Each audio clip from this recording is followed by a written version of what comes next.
Yeah, we get it. So we don't got it, I'll get it for you.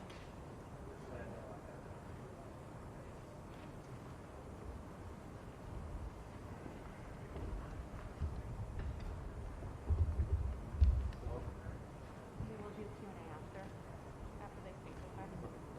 Oh yeah, I got some questions. Yeah.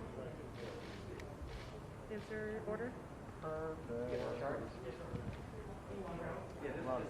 Order? Speakers?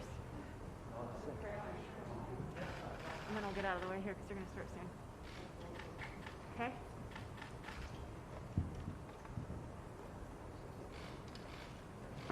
Yeah.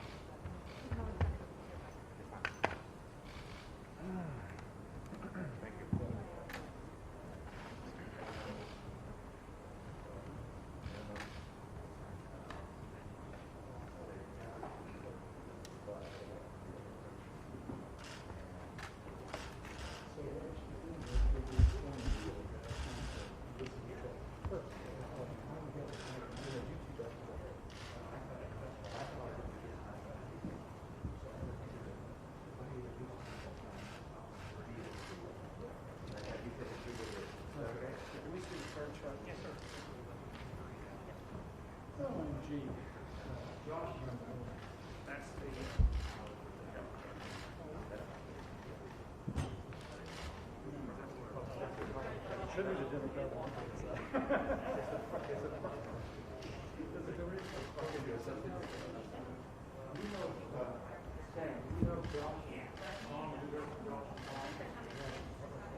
Everybody, we're waiting for Josh and Tom. They were driving in, so we'll wait a few minutes for them.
Okay.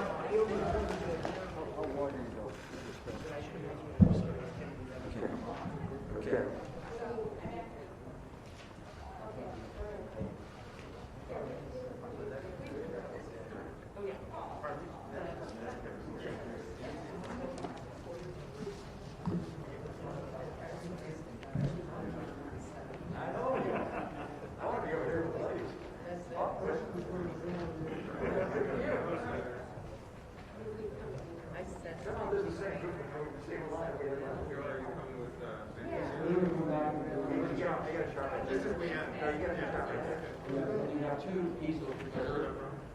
Put that over there. There should be two of them over there. Yes, it's a little lighter than you.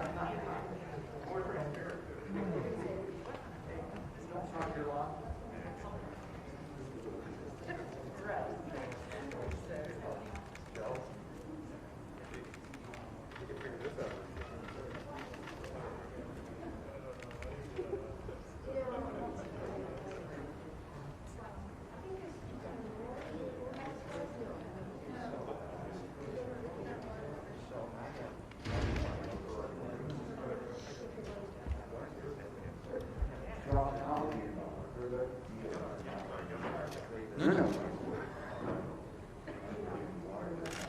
First of all, let me thank everybody for coming, and I appreciate it. First of all, I want everybody up here and say thank you to everybody that we have here and so many that have been involved in this process. Oh boy, most importantly, to the staff.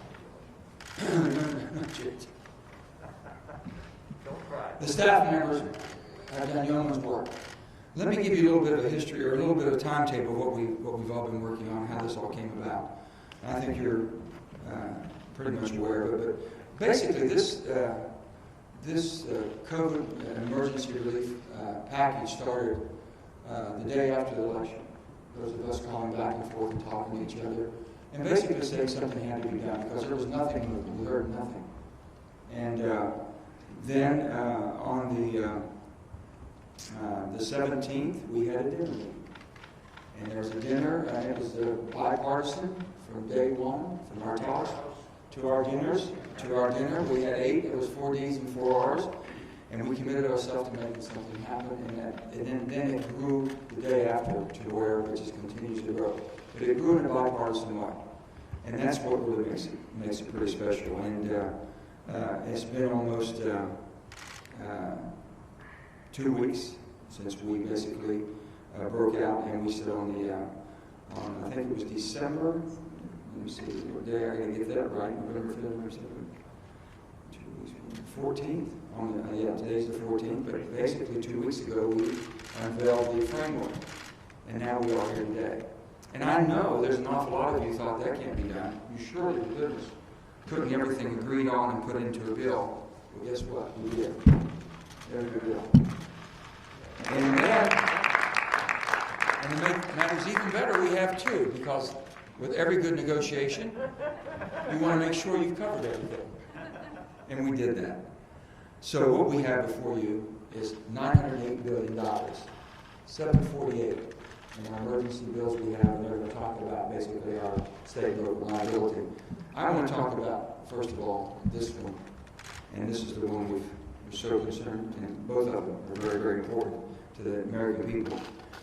To everybody that's watching, first of all, make sure you understand bipartisanship and compromise is alive and well in Washington. Contrary to what you've been hearing, we've proven that within a 1-month period, taking something that had not been on the table, talks were stalled completely and taken to fruition to have a bill presented. That basically what it does, it takes care of those who are unemployed. In an emergency, if you're unemployed, that's an emergency. If you're running out of an employment check, we have 13 weeks, or 16 weeks at $300 a week for that. Food assistance, we have nutrition assistance, food assistance, even going into our food banks because we have non-traditional people who have probably never been in the food bank before that's needing food assistance now. We want to make sure that they have the opportunity. And we want to make sure that we have shelter assistance, rent, eviction notices. Basically, we wanted to make sure that that was in this piece of legislation. Small business debt relief, PPP program is in that, and people will talk more extensively about that. Then we wanted to talk about student loan forbearance. So much pressure on our students right now, and that's in here. And then it goes on and on and on, as you can see, almost 600 pages. So what we've been able to do is put a $748 billion bill. We have a $908 billion package that we're still, but the emergency needs that we have and the assistance to the American people is something that we're going to continue to fight for. $13 billion for food assistance, $13 billion. And we wanted to make sure that the needs of the people and the assistance was needed. But again, I tell all of you, the bipartisan COVID-19 emergency relief bills are here. They run to a period of time of April 1. And I want people to know, come on everybody. We want people to know that basically the extent. Everyone says, why did you do this? Why did you do that? We strictly looked at everything that was going to expire at the end of this month. Now it's up to the leadership to take it and make this happen in a timely basis. We have a lot of good people here that want to speak, and they have an awful lot to speak about because they were part of it. It wouldn't be here if it wasn't for them. And I want to bring my counterpart, my friend Susan Collins. Susan? Thanks, Joe. First of all, let me say that I think we've had a Christmas miracle occur in Washington. We have worked night and day for over a month, literally on Thanksgiving Day, with texts, conference calls, and Zooms to put together an emergency COVID relief package. Each and every one of us has been committed to that goal. I want to thank my Democratic and Republican colleagues in the Senate for working so hard to bring us to this day, but I also want to thank our House counterparts, Josh Gottheimer and Tom Reed, who lead the Problem Solvers Caucus in the House, worked with us every step of the way. So these bills are not only bipartisan products, they are bicameral as well. My hope is that our hard work will spur our leadership on both sides of the aisle, in the Senate and in the House and in the administration, to take our products and use them as the basis for a COVID relief package that is urgently needed by our struggling families, our hard-hit small businesses, our stressed-out healthcare providers, our overwhelmed postal service, our challenged schools, and so many others. These bills are comprehensive, but they don't cover everything that everyone would want. Many of the provisions go through to April 30th. Undoubtedly, depending on the course of this pandemic, we may have to do more. But surely we can come together and provide this relief before we break for the Christmas holiday. The American people deserve no less. I'm particularly proud of the $300 billion package that Senator Jeanne Shaheen and I were the lead in putting together.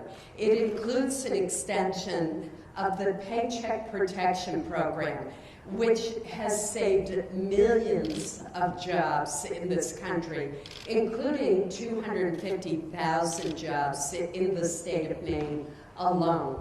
It is essential that we have another round of PPP for our hardest hit small businesses, which we define as those that have suffered a 30% decline in revenues in one quarter of this year compared to a quarter of last year.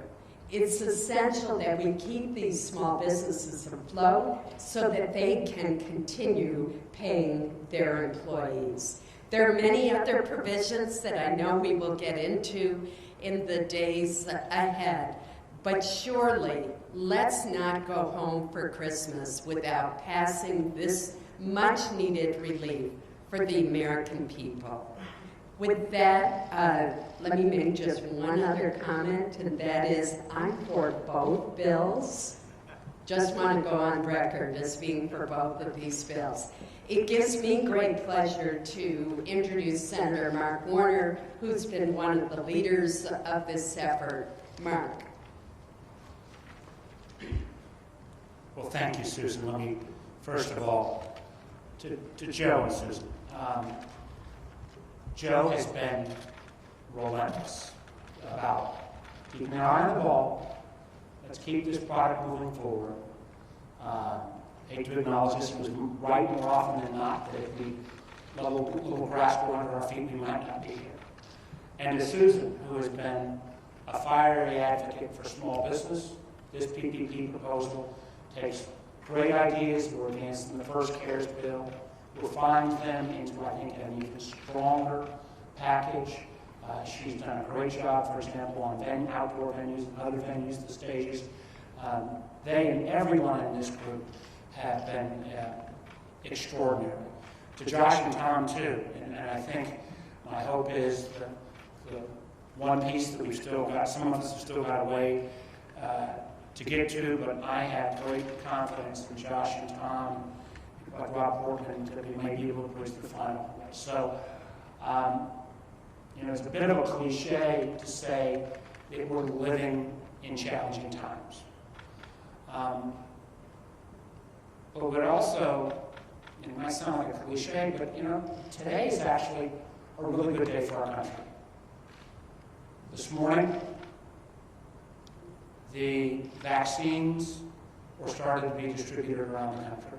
And we're starting to see at least the beginning of the end, God willing, of this pandemic.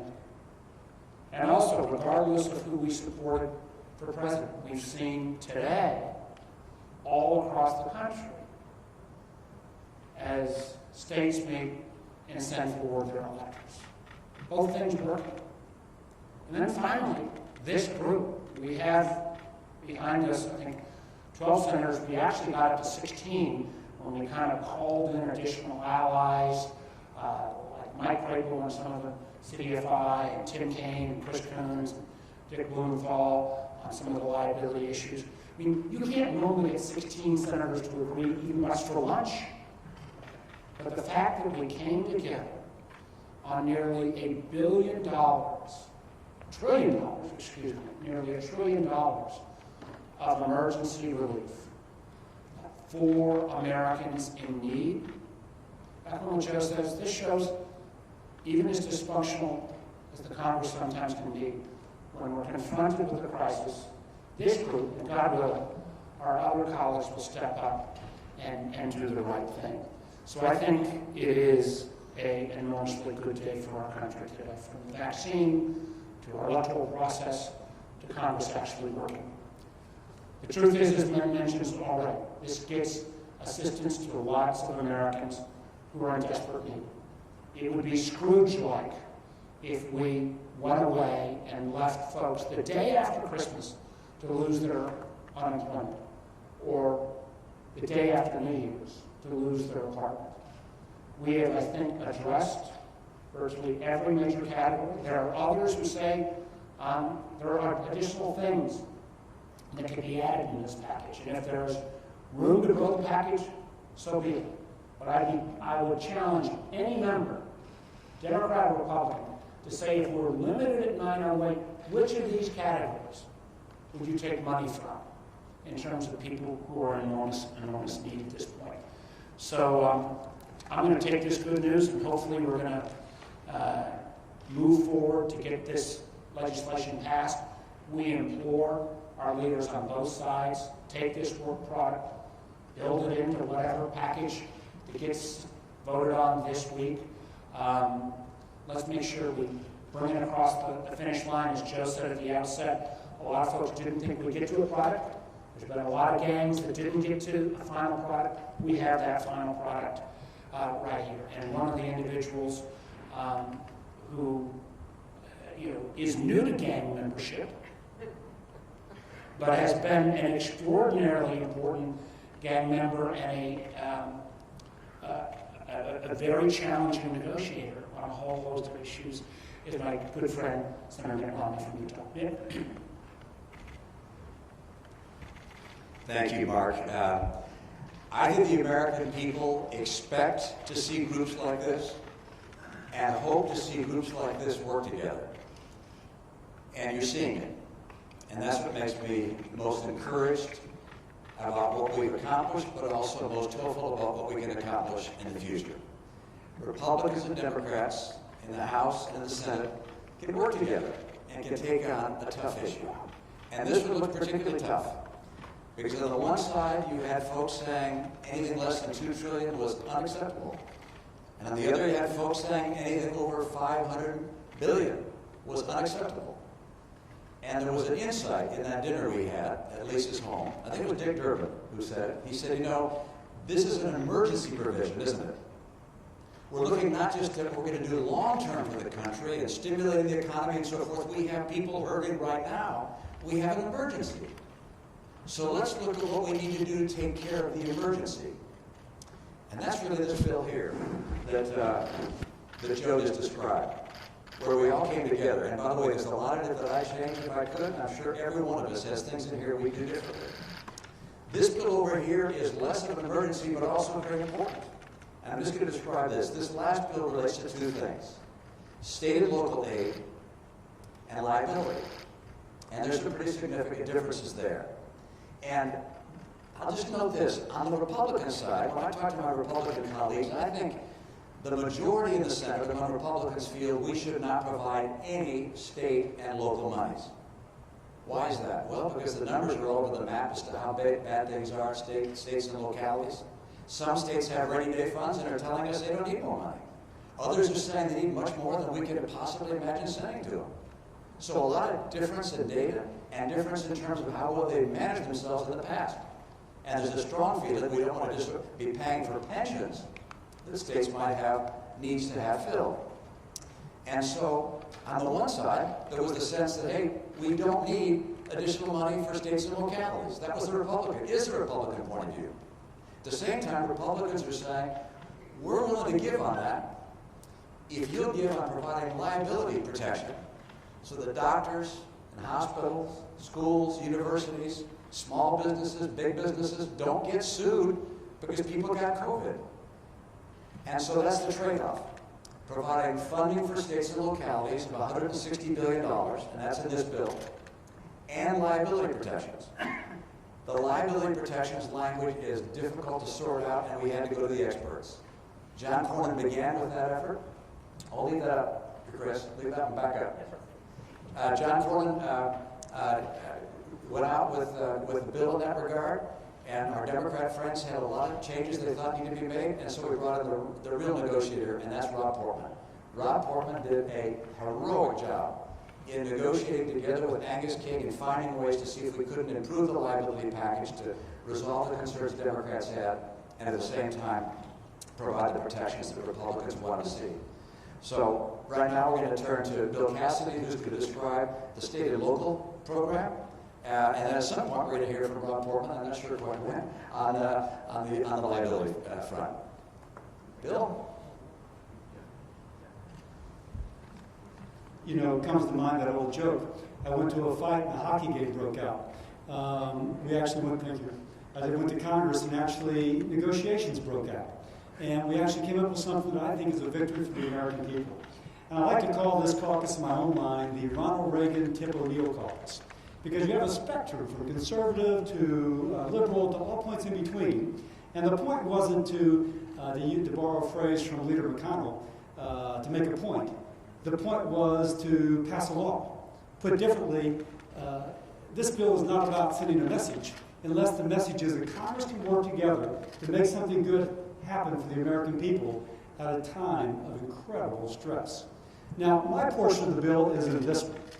This is the one in which we have state and local, which is combined liability. And I want to credit Tom Reed and Gottheimer and Bob Menendez, because we started working on this 4 months ago, trying to find something that would recognize the difference between states, as Mitt referenced, that would be fair to all. So let me just kind of go through the state and local funding over here. There's $160 billion that will be unleashed if we can find an agreement on liability. $8 billion of that is a tribal set-aside. There is 60 point, so then the remainder goes to state and localities. There's a distribution formula right here. 2/3 of the, one-third goes out the door based upon a state's population like that. 2/3 will be based upon revenue loss. Of this 1/3, in fact, of the entirety that goes out, 1/2 goes to localities, 1/2 goes to the states. We heard a lot from localities that they thought in their state their governor did not treat them fairly. I don't know if it's true, but 40% goes out to the states and localities, which turns out to be $60.8 billion split between counties and cities and towns. And there's no minimum. You can have 4 people in your county someplace, and they could still apply if they had some need. Each state gets at least $500 million. Now, governors must choose how to distribute this 40% that goes in localities. Mitt mentioned there's a great deal of variance as to how different states are affected. A governor may choose that it goes out to localities proportional to population. He may choose that it goes out proportional to revenue loss, or some blend in between, but it has to be the same for all. It can't be, oh, this city gets a whole lot because it's based upon need, and this city gets very little because it's based upon population. It has to be the same formula. And importantly, states cannot use the money for pension funds. Period. End of story. They cannot put more into their pension fund than they did in a previous year. So we feel as if this addresses the needs for states that have lost a lot, but it's fair to states who perhaps haven't lost a lot, but nonetheless will need funding to enable the better distribution of vaccine or for needs that are yet unrealized because of the continued COVID crisis. I'll just say, again, to Gottheimer, Reed, Menendez, but to all that have been involved in this, a lot of viewpoints have gone into state and local funding.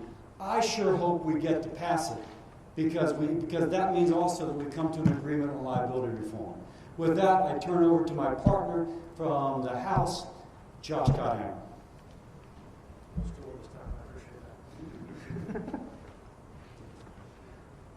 Thank you, Senator. They say it couldn't be done, but today, as Mark said a minute ago, we rolled out a vaccine and actually got Democrats and Republicans in both chambers to come together and get a bill done. And to me, that is a Christmas miracle, as you said, Susan. I think that's the perfect way to explain it. But there is also a reality that we're dealing with. 6,000 people in New Jersey yesterday were diagnosed with COVID-19 in a single day. 1 in 500 in my state have died from the disease. 30% of our small businesses have already been shuttered. Many Americans are in food lines for the very first time. Firefighters, cops, and teachers are facing pink slips at Christmas. And yet here we are, 9 months after we passed the Bipartisan CARES Act. We've been stuck in the mud on delivering relief for our families, communities, and small businesses until today. The mission of the Bipartisan Problem Solvers Caucus is to help restore Americans' faith in our government and break the gridlock in Washington, the very gridlock that has prevented perhaps the one remaining thing on which all Americans agree, the need for emergency COVID relief. Something to get us through the brutal winter ahead, through the spikes every one of our states is facing, something that is a short-term, focused down payment to get us into the next administration. For the past 4 months, a tiger team of our caucus, including my Republican co-chair and great friend Tom Reed, along with Dean Phillips, who's helped lead this tiger team, who's here, Anthony Gonzalez, Abigail Spamberger, and all of us have been meeting nearly every single day. And for the last month or so, we've had this incredibly welcoming group that has invited us in to sit down on their calls every day, on their Zooms. Even on Thanksgiving, they welcomed us in to get something that we could pass both chambers and sign into law by the president. So 9 months later, we're pleased to have reached a common sense, bipartisan agreement. The team effort is an example of how Congress should, can, and must act and work together, and a model for governing in a way that the country needs and deserves, not just today, but in the months ahead.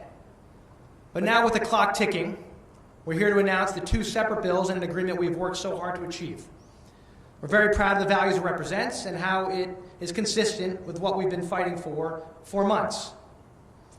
And we're eager to find a way forward. The Problem Solvers Caucus remains eager to find a singular $908 billion comprehensive package that includes all the language and priorities that we've agreed to in the $748 billion bill, plus the $160 billion bill for state and local and tribal governments with liability and worker protections. That's our goal. Like any negotiation, there are parts we didn't get. We understand that. But going home with nothing for the American people is simply not an option. And look at what it's got. Supplemental unemployment, vaccine distribution, which is so vital now, PPP for our small businesses, a second round, food for the hungry, rental assistance, child care, and our state and local governments, all of the assistance to help them, children, families, communities, small businesses, schools and teachers, hospitals and frontline workers, states, cities, and tribes, and much more, all helped by this package. To show the effort continues, this afternoon, our 50 members of the Problem Solvers Caucus, 25 Democrats and 25 Republicans, asked us to keep going tonight, to try to find a singular way forward. We voted to say, let's find a way to merge these together into a 908 package with the language we developed and worked on here, with some tweaks on liability and worker protection to get there, but to make sure that we get that state and local and tribal assistance. So everyone here worked 24/7 to make this happen. And the last thing I'll say about them, and we're just welcoming to the Senate today, and I think our visa expires in about 15 minutes, so I'll just get this in. These are not often the folks that you see on television or on social media slugging it out, right? Screaming and yelling and tweeting nasty things. That's not this group. What's so impressive about the senators and Joe and Susan, who've done such an incredible job leading, is they're the ones who know how hard this year has been for our country and our neighbors, how much anger, resentment, and fear still grips our nation. And these are the leaders who recognize the country should always come ahead of party. So I just want to thank everyone who worked so hard. And on behalf of the Problem Solvers Caucus in the House, with our 908 team here, we invite our colleagues to all come together in both chambers in the spirit of unity, in the spirit of humanity, and in the spirit of America and Christmas, and pass this comprehensive emergency relief package before we go home, so that our country can begin the new year in the spirit of hope and optimism. Thanks and God bless. So now I'm going to call, I'm going to bring Tom, our co-chair of the Problem Solvers Caucus and my dear friend, Tom. I'll still we're forgotten when he goes to the Senate. I think you talked as long. We're House members. We're limited by time. You remember that. Well, thank you, Josh. And first, I also want to echo my thanks to the members of the Senate that have truly invited us in to this process. I got to tell you, the men and women of the Senate that stand behind me are truly inspirational leaders to me as a member of the House.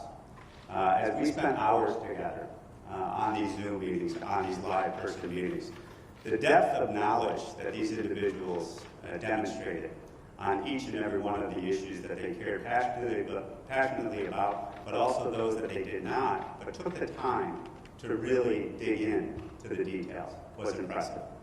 And I got to tell you also, I am forever grateful for the depth of the friendships that now we have started from this experience that I will carry with me in the rest of my congressional career.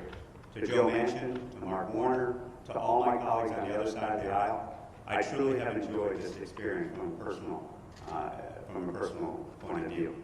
To my Republican colleagues, I have to tell you I was impressed before we began this journey together. I am more impressed, even more so today.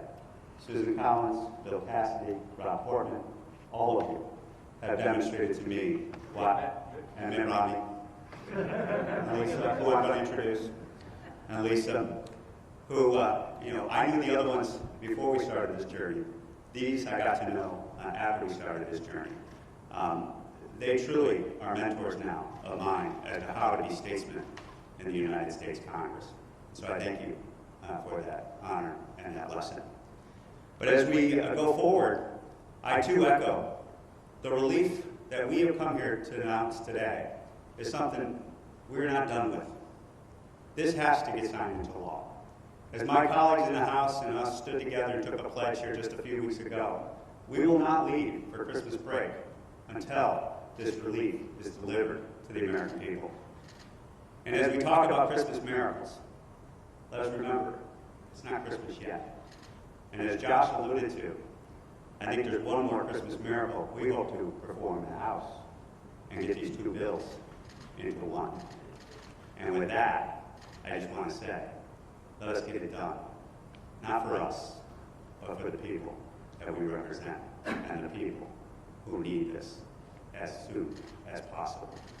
And so I do get the honor to introduce the great senator from Alaska, Lisa Murkowski, who now has become a friend and somebody who I look up to, but also who I know is not only the true ambassador for the fisheries of Alaska, but for the fisheries of the Great Lakes, which New York, Illinois, Dick Durbin, we have had numerous conversations on the Great Lakes. Oh, Rob Portman, of course. We talked about that at length. And so we appreciate you, Lisa Murkowski, and the style upon which you always conduct yourself. So, Lisa Murkowski. Thank you, Tom. So this is not just paper. This is hope. That stack of paper, that compilation of ideas and concerns and the hopes and the fears of people all across the country. This is hope.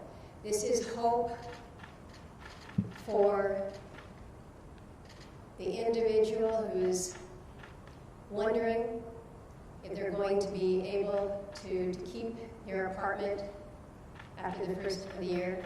This is hope for the food banks that I've been talking to just last week, who came together on a call to me to say, unprecedented what we've been seeing around the state in terms of the need of individuals who are coming to the food banks, people who have never been to the food bank before, except to be there as volunteers. And now they're there as consumers. This is hope for the small businesses that right now are struggling as we have all come indoors for the winter. There's no dining outside in Alaska or in Maine or in New Hampshire or in Utah. This is hope. This is hope for those who have been asking their Congress to be responsive to what they've seen in the face of this pandemic. This is not only hope from a policy perspective, but this is hope from a process perspective. Again, I think there are a lot of folks who wrote this group off very early on. We've seen gangs come and go. Maybe the secret was really in the sauce and it needed to happen over food. But our reality is that we have defied those who would say their disagreements would divide them. And while what we have presented is two different stacks, I think it's important that you're hearing and seeing that there is a unity in purpose here.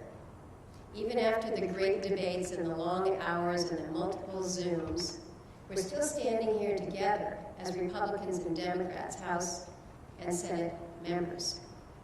And we have two different packages, but I think that too represents our reality that when the difficult things come to you and you can't quite work them through, you don't give up. And to Josh and Tom, God bless you for saying, we're going to work to make these one. Because when we make these one, the country wins. And we talked a lot about state and local, but that heading is state, local, and tribal. And as someone who comes from a state where half the tribes in this country happen to be in Alaska, I can tell you this tribal assistance is pretty important. For those who have been most immediately impacted from a health disparity perspective, from the issue of just overall disparities, our native people, American Indians, Alaska Natives, are hurting and hurting bad. And so making sure that these come together as one is going to continue to be our priority. But in the meantime, what we've been able to do is to give to leadership as they're moving through in these final days a ready-made, negotiated product. You haven't seen anybody else step forward. We've got your gift, take it.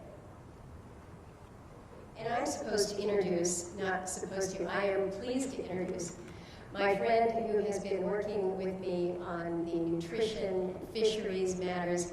Jean Shaheen has been a great partner throughout these negotiations, and I'm honored to stand with her and the rest of our friends. Jean?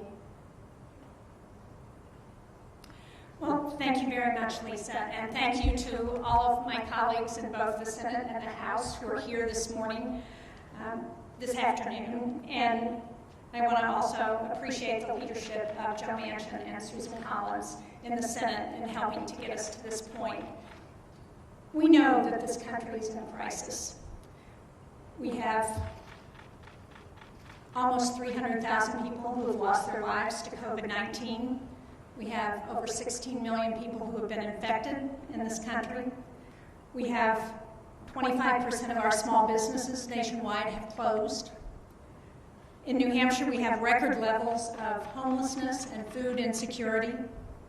We have 12 million people who are going to lose their unemployment in December if we fail to act. And I think there are two things that are really remarkable about this group.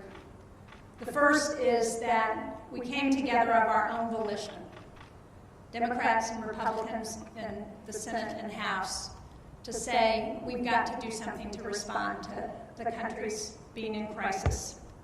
And we did that. We have the charts that show how the dollars break down. I was really proud to work with Lisa, not just on fisheries and nutrition and ag, but with Senator Collins on the small business provisions that are not just the Paycheck Protection Program, but include idle grants, and are particularly focused on the restaurant industry and hospitality, which has been hurt so much by this pandemic, as well as venues, which have been closed, and many of them have not had a chance to get help.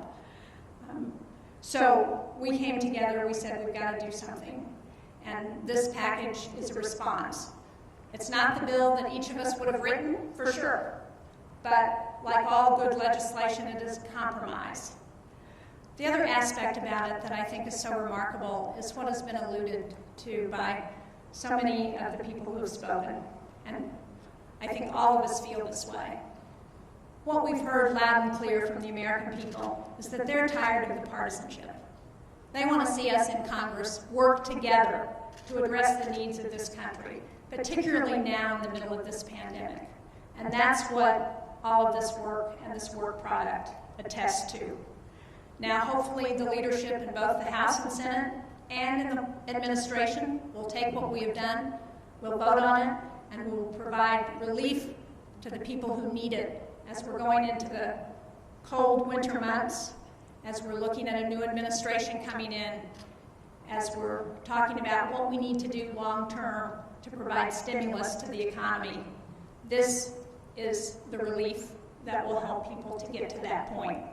Thank you, and I'm very pleased to now introduce our independent in the group, Angus King.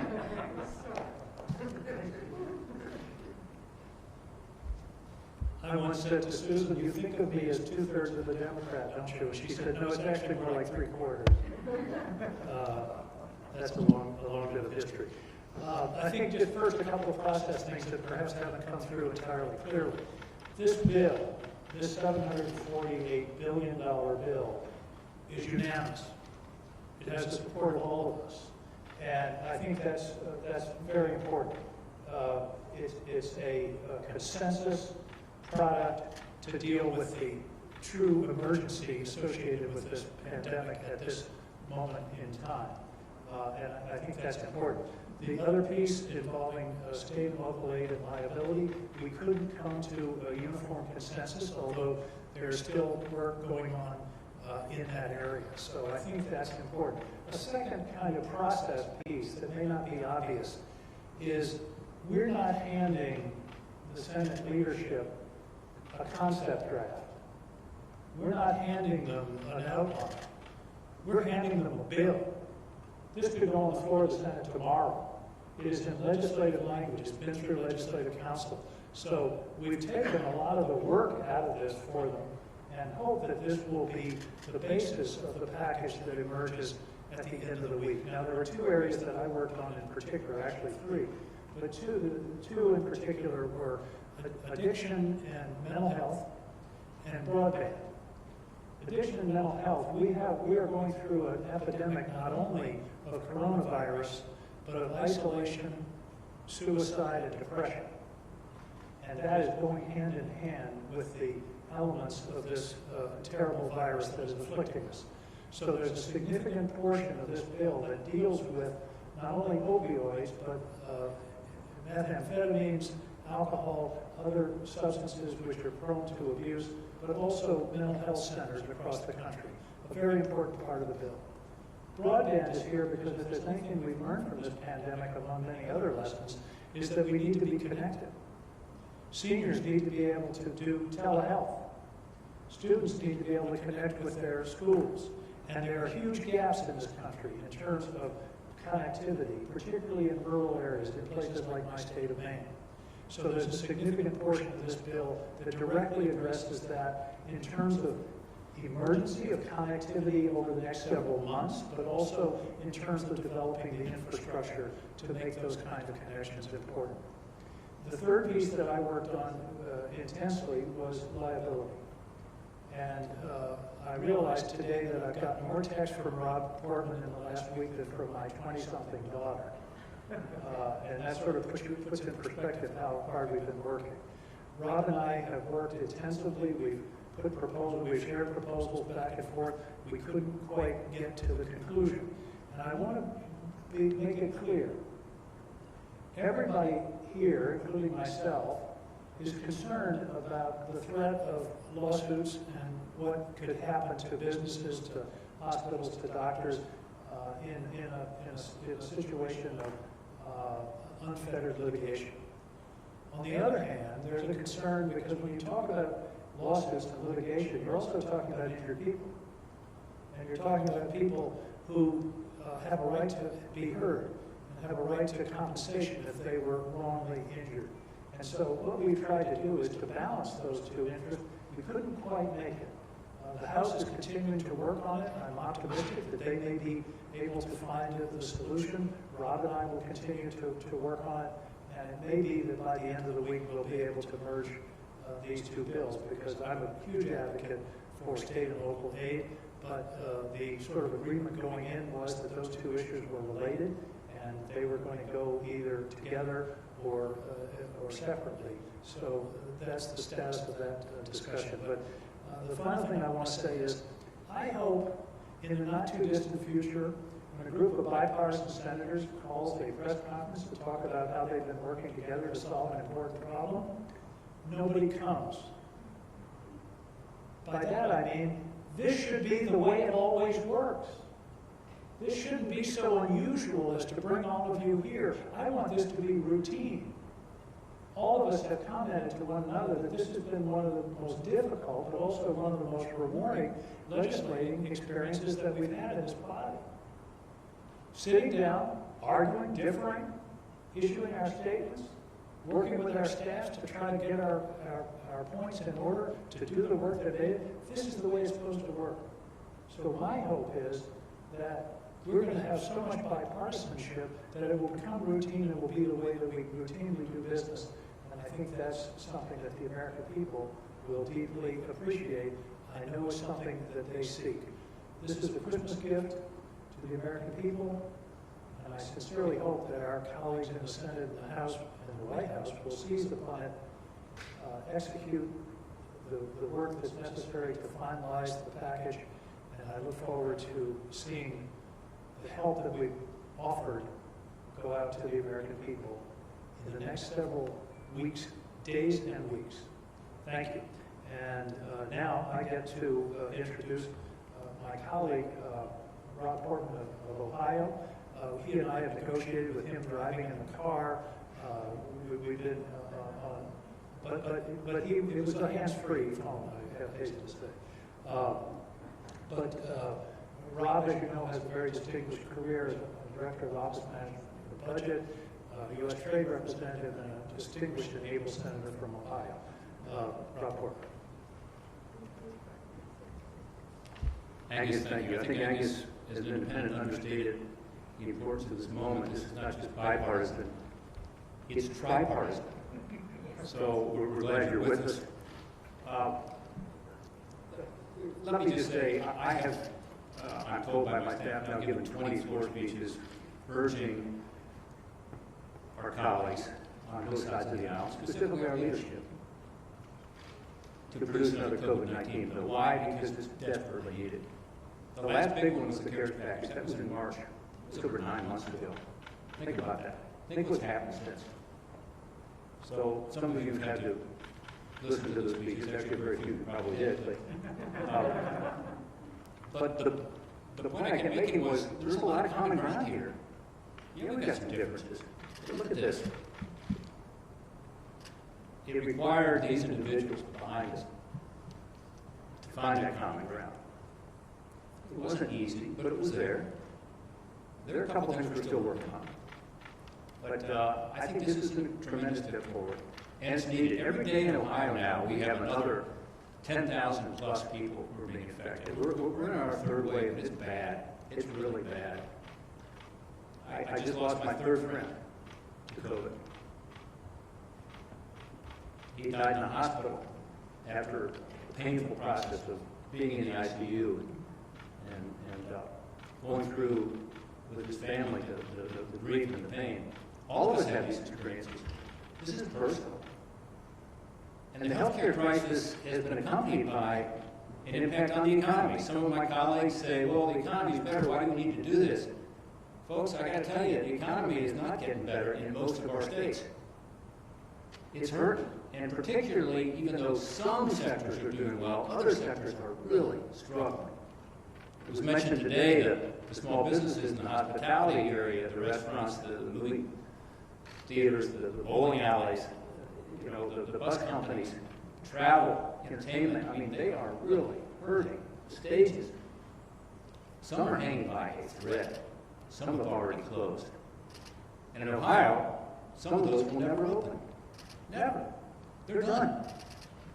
So this is the crisis that we face, and I appreciate working with Angus on the addiction and mental health issues because unfortunately we have a pandemic within a pandemic within a pandemic.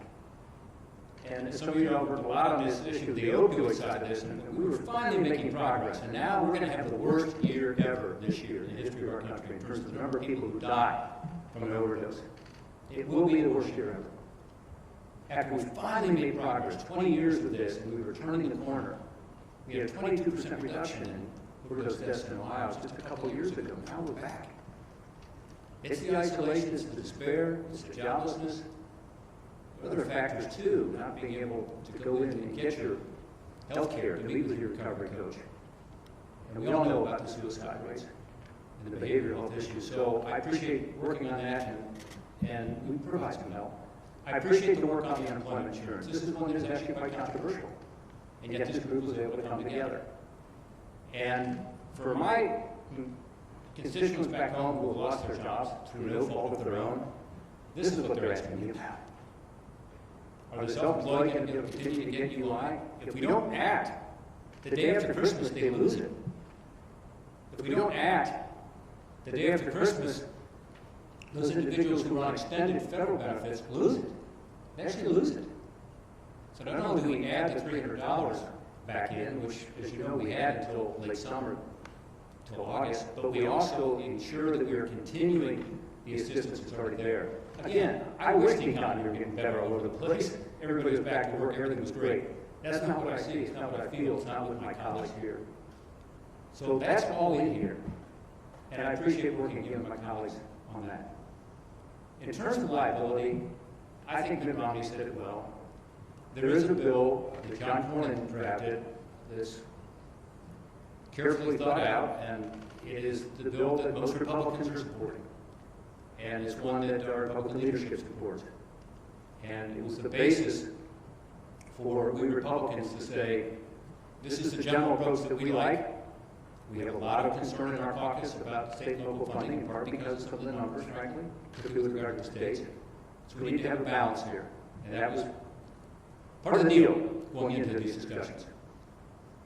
We didn't quite get there, although, thanks to Joe Manchin, it's bipartisan.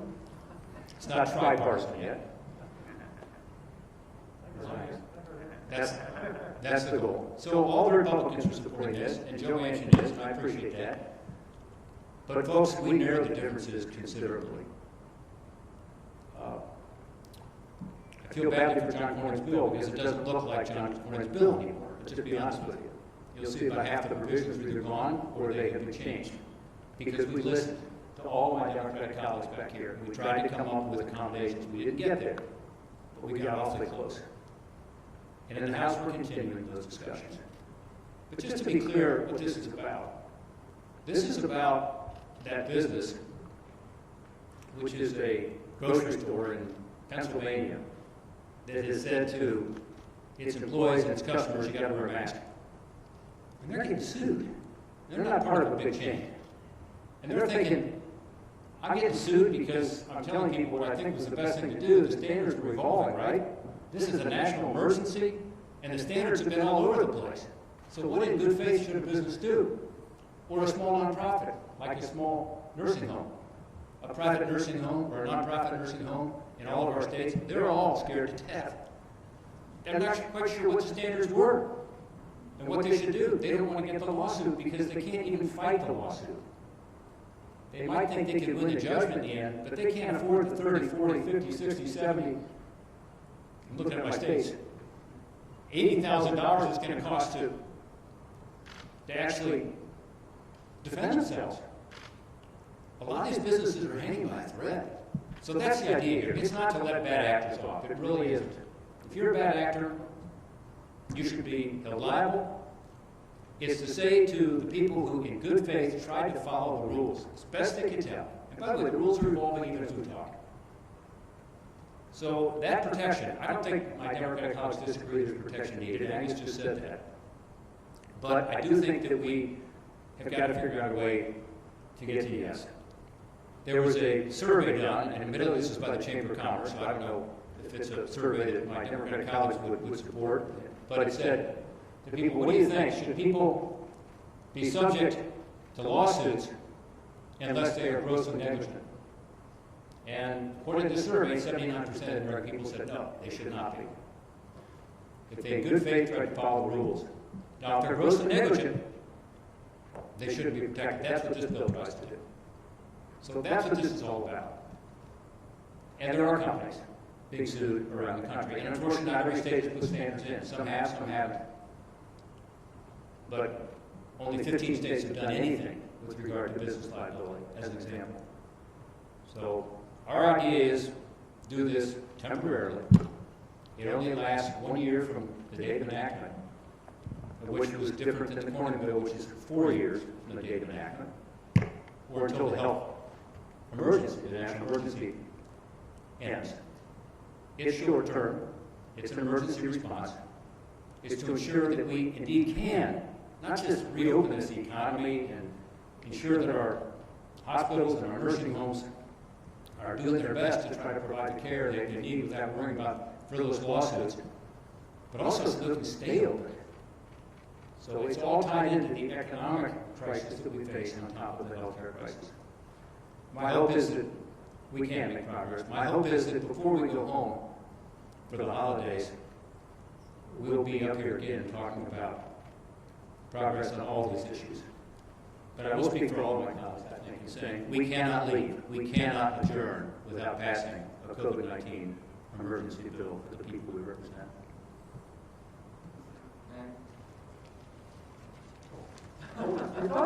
No one told me what I was supposed to do. what can I say about Maggie Hassan, except she's been a great partner in this from the start, and specifically, Maggie's a very smart lawyer. Maggie's a former governor. She has a lot of experience, and she brought that to bear on all of the major issues here, including liability reform. So, Maggie, up to you. Well, good afternoon, and I want to thank my colleagues all, but especially Joe Manchin and Susan Collins, for leading us in this effort, and to the whole group, because what you've just heard, the description of ongoing conversations, Zooms, texts, emails, is an accurate one. And the agreement reflected in this stack of paper here is an extraordinary amount of work in a short amount of time. But of course, it is nothing in comparison to what our constituents are dealing with and how hard they are working to keep their families, their communities, their businesses afloat, and to keep their eyes on the future on this day when we are seeing the first vaccines in our country distributed. I want to talk about a couple of things that haven't been mentioned. While there is still work to be done on this joint package on liability protections and state, local, and tribal aid, there is also, though, agreement, and it is reflected in the $748 billion bill on aid to our schools and our colleges, and that reflects $82 billion worth of education funding, the majority of it going to our public schools K through 12, also some money going for higher education, both the institutions and the most in-need students, as well as a similar fund that you saw in the CARES Act to governors to give them some flexibility to help schools with COVID-related expenses. We have been hearing loudly and clearly from our educators about the challenges that they have not only now, either doing remote learning, in-person learning, or a mixture of the two, but we know that they are anticipating a reopening of schools where our children will not only have some learning gaps or lags to address, but some social and emotional issues to address as well. The challenges for America's schools moving forward are going to be considerable. They also represent opportunity for us to come together and recommit ourselves to our nation's children. But it's critically important that we address that now, and I'm pleased and so grateful to all of my colleagues for working on this with us. Senator Cassidy and I were dealing on the education funding, and as Senator Portman described, we also worked on the unemployment issue, and the whole group on state and local really worked very hard on the formulas that you see. I do want to just say on the liability issue, Democrats are concerned too about the very instances and examples that Senator Portman laid out. I think the differences we're trying to work through is that as we read the language, it just seems to go beyond the COVID situation and address some things that really have a broader impact and don't deal with COVID. So we just have to work this through. This morning, I spent about an hour doing a Zoom with leaders of New Hampshire's long-term care facilities, nursing homes. Everybody in masks, our VA medical center leaders who are deploying some of their personnel to support other nursing homes in our state as they are dealing with the ravages of COVID-19, a virus that one of them described as truly insidious. They are working as hard as they can to protect their residents and each other. They are having staff spend the night in the long-term care facilities so they don't bring COVID out to their communities, or they don't bring COVID from their communities into their long-term care facilities. Our people are working as hard as they can to solve the problems that are springing up moment after moment, day after day right now. The least they should expect from their elected representatives is that we follow their example and come together and solve problems. You can't care more about winning an argument than you do about solving a problem. And this group knows that and has worked really true to that goal throughout this process. And I'm very grateful to all of you. And now it's my pleasure to introduce my wonderful colleague from Illinois who has just been working as hard as he can to help us all bridge a number of issues. A wonderful listener, a wonderful legislator, and a wonderful friend, Dick Durbin. Thanks, Maggie. Let me start off by thanking Joe Manchin. I was originally scheduled to be on tomorrow morning's list of speakers, and he allowed me to come here this evening's list. Thank you very much, Joe. That's hilarious. It's hard to imagine it's been 9 months since we passed a COVID-19 relief bill. But we passed it 96-0. Strong bipartisan vote, $3 trillion. 9 months, we know what's happened, it's been recounted over and over. What's happened in America since then. And there have been efforts made to come up with a new COVID relief bill. Some passed the House and others were offered in the Senate. The net result of it was zero, nothing to show for it. For all of this concern across America over what we're going through with this pandemic and with this economic situation, we couldn't pass a bill. Not in the ordinary way. Not in the committee, to the floor, amendment, to the other chamber, conference committee. You read that and how laws are made. It doesn't work that way anymore. And as we fail over and over again to do anything, the American people told us about it. They said, "You're pathetic. You're pathetic. In the midst of a pandemic with this economic downturn, you can't find a majority in both houses for anything." It's no wonder that they lost faith in Congress, maybe in the White House. And it's no wonder that at some point a number of us said, we've got to try something new. So we sat around Lisa Murkowski's house one night, social distancing, windows open, masks on, and started the conversation. And it led to where we are today. Weeks have passed, hours and hours of Zoom calls, and we've reached this point. It feels good. It feels like legislating. It feels like why we were elected. I remember at one point, Ben, you said, how do I explain to the people of Utah that I came out to Washington to address the national debt and health care, and we don't even talk about it on the floor of the Senate? I remember you said that back. And that's the reality. We just don't talk about them in polite company. Well, we decided to try differently. Hats off, Joe Manchin, Mark Warner, Susan Collins, Jean Sheen, all of them. I'm going to miss them if I go through. Lisa for dinner again. We've come this far, and this bill shows it. $748 billion, dramatic amount of money. And it's going to help people that desperately need it. I won't go through because you've heard the litanies recounted over and over again of all the things that are included in this bill. This is our consensus bill. We all agree on it. It's ready to go. There's no excuse for either the speaker or the leader. You've got to give us a vote. Don't let us go home for Christmas without a vote on this. Maybe you've got something better. Be my guest. Bring it as an amendment.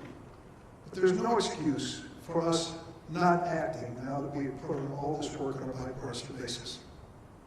And then there's this side of the equation. And I think it's been described accurately. Consensus, all aboard. On this side, majority, bare majority, not all aboard. But the two provisions in this thing are critically important. I will tell you right off the bat, I think we should be talking a lot more than $900 billion for what we're facing. But in the interest of compromise, we stuck to $908 billion. I think we ought to stick to it all the way through. I also feel that help for state and local governments included in here is absolutely critical. Many of them are struggling to get by and counting on us to deliver. There may be some difference of opinion in the Republican caucus, I don't doubt that. But I think, by and large, we know that America is better when we're not laying off firefighters and policemen and healthcare workers and teachers. Not at this moment in our history. So what stopped it from being, as Lisa described, one bill? The liability section. Rob Portman gave his explanation, his defense. At one point, Angus King said to me, don't debate him. And then he went on a little longer and said, well, I guess you have to debate him. I'm not going to do it. All I can say is fundamental to this conversation is fairness.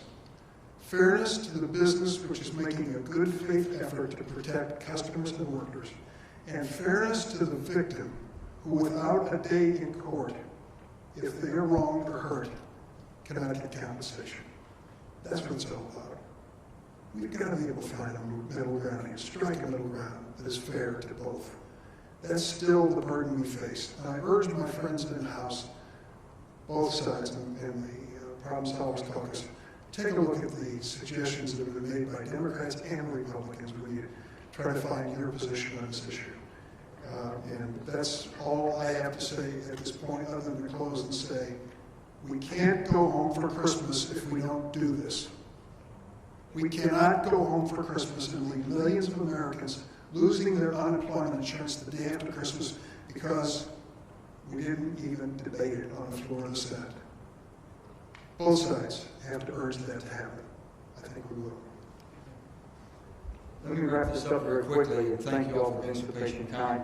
I want to thank Dean Phillips for being here. Dean has been very instrumental from the House side working with us. But let me just tell you this. Everyone has told you, basically, help is on the way. Tell the American people help is on the way. It's here. There's not a reason why our leadership should not take this up immediately and pass it. And not that we should not go home for Christmas. We will not go home for Christmas until we pass legislation that gives relief to the American people. We're hopeful that both of these become together. In the spirit of cooperation, I was for both. That's the bipartisanship. Because both sides have absolutely, I think, compelling arguments. And the need and the reasons why we have the positions we have. I have all the faith in the world we're going to come together on this. But help is on the way in this one right here. How we're going to do this right now is not open questions right now. Everybody that you might want to question, they're going to stand. Our senators are going to stand. We have, as far as our liability protection, we've got Rob, we've got Josh, we've got Tom, and we've got our lawyers. We're the Dick, so you can hear from both of them where we are and what we're trying to do.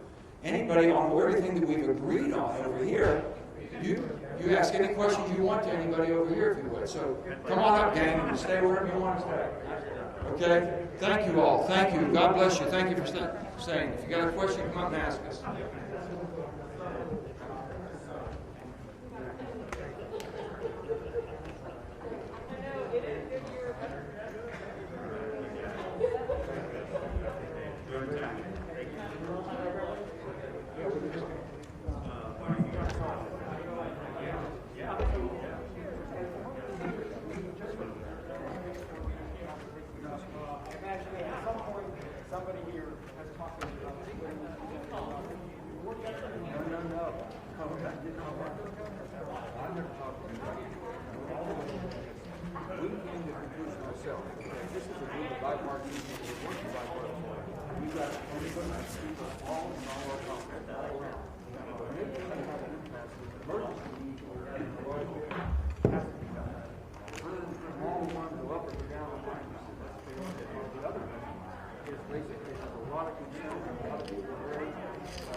Even today, there's been more movement on this last issue.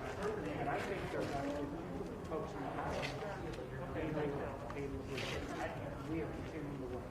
You guys basically endorsed days ago drop.